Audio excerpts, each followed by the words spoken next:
Okay, I'm gonna bake. First we get parchment paper out. I'm gonna use, again, I said it in a different video that was about Dutch ovens versus these little roasting pans. These roasting pans are $18 on Amazon.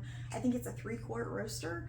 I can share the link if anyone is interested, but they're smaller and lighter than a Dutch oven, and you can fit 3 of them across your oven. So if you're trying to bake a lot of loaves at once, you can fit 3 of these, well, at least across my oven. And so, whereas I can only fit 2 Dutch ovens across. So I'm gonna grab the boules out of the fridge and then put them on some parchment paper and put them in here. I have not preheated the oven.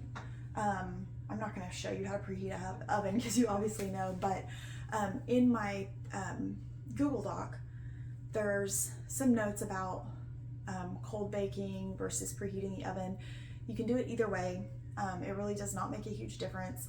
I've seen speculation that if you think that your bread might not have had quite, like it could have some more proofing time that it could stand to do, then a cold bake is better because your bread is in the oven that's not fully hot, so it gives it a little bit more chance to start to rise before it actually starts cooking.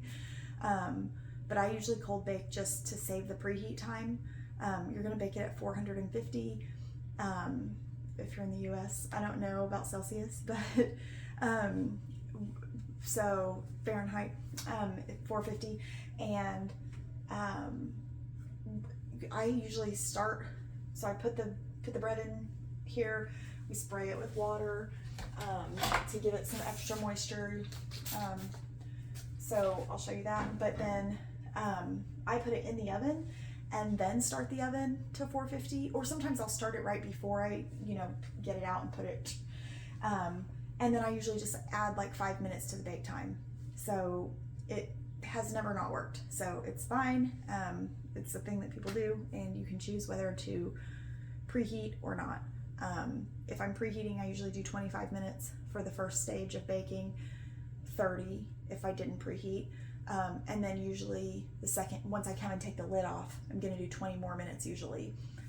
So I'll be back. Okay, so the parchment paper is to keep it from sticking. If you're gonna bake it in a bread pan, you actually don't need to use parchment paper because you're not having to get it out. So if I'm gonna bake in a bread pan, I just kind of drizzle some olive oil around the crust before I bake it. So, and then that way it kind of slides right out. So, okay, we've got the first one. I'm going to just kind of turn it over like that. And I'll show you scoring too, but right now I'm just gonna put it in the Dutch oven. And then this time, this loaf is jalapeno, and it's in one of those 50-cent Walmart bowls. It was to show you the difference. So turn it over. Ooh, it's gonna stick. We had rice flour. You guys saw me rice flour it last night. So, oh, here it comes. Okay. There it came. So, I'm gonna get a little bit closer just so you can really see. And I'll let you watch me score it. This is, what is it called? I don't know. You can find these on Amazon. Lame, I don't know, Lame, but for scoring sourdough. And then I'm gonna, my razor probably is not sharp enough, but I'm not gonna change it right now just because. You also can use a knife, totally fine to use a knife. But I'm gonna move closer with this so that you can see what I'm doing. Okay. So, and you can see the difference. See, the one that was in the bowl is more smooth. The one that was in the Banneton has a little bit drier crust with, you can still see the rice flour on that one, even though they both had a good amount of rice flour on them. And the crust just doesn't look as moist.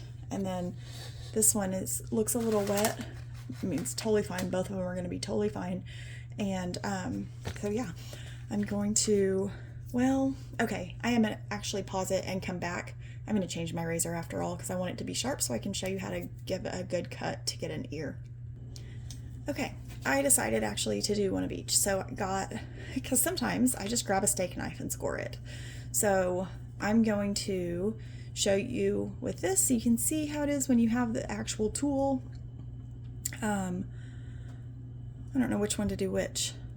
I'm going to do the tool over here and I'll do the other one with the steak knife.